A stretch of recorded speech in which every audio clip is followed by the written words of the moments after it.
mishap, or murder. It definitely leads to a possible motive. It's the question many have been asking ever since the night Claude Tex McIver shot his wife Diane in their car, a story Crime Watch Daily has been following since the beginning. I wanted to talk to you a little bit about your wife. No, ma'am. Now, He has demonstrated an intentional disregard for the court's order. new charges, a possible secret will, and what police found in a sock drawer that's triggering all new questions. He has no idea how that gun got there.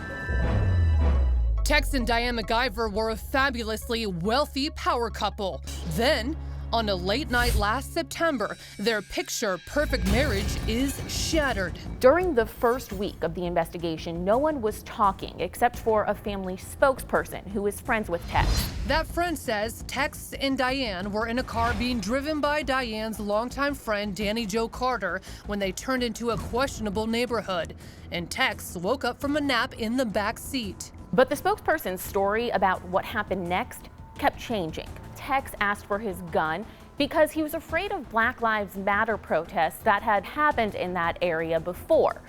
And then, after getting backlash from the community, the spokesperson added that Tex was afraid that they might be carjacked. The spokesman says Diane handed a jittery Tex a small .38 caliber revolver he keeps in the center console. And Tex fell back to sleep.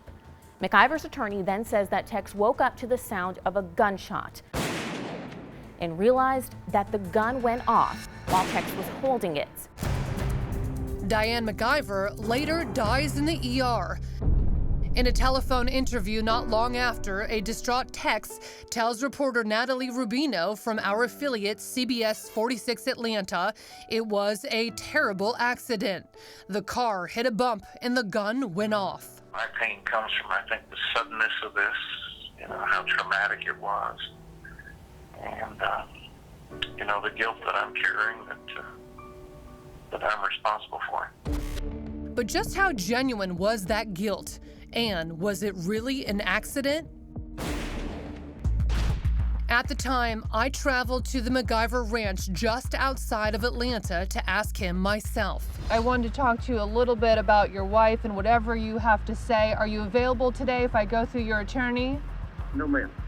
Okay, may I ask why, sir? I have good intentions. I just want to... Ma'am, I think I made myself clear. He wouldn't talk then, and it soon became clear why. After 3 months of investigation, Tex was charged with misdemeanor reckless conduct and felony involuntary manslaughter. He surrendered to police, but was released after posting a $200,000 bond. That's all changed now. Tex McIver is back behind bars, put there, at least in part, by this gun. There is an attempt to tamper with evidence.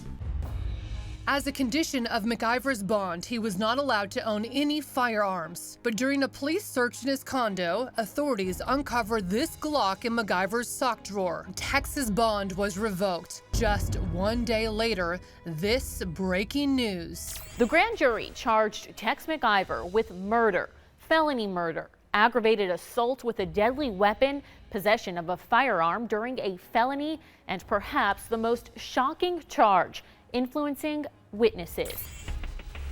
Turns out the whole reason police searched McIver's condo in the first place was to gather evidence for a grand jury convened months before, a search for records that could be tied to reports of Tex owing his wife $350,000 at the time of her death, auctioning off her belongings just 4 months after, and even that he may have been concealing a secret will that could contradict the one leaving him nearly everything. We have filed a petition to remove Claude McIver as executor of Diane McIver's estate. And what about those new charges of influencing witnesses? At least one of them stems from reports that Tex tried to get Danny Joe Carter, the woman driving the night his wife was shot, to quote, tell law enforcement officers that she was not present when he shot Diane McIver.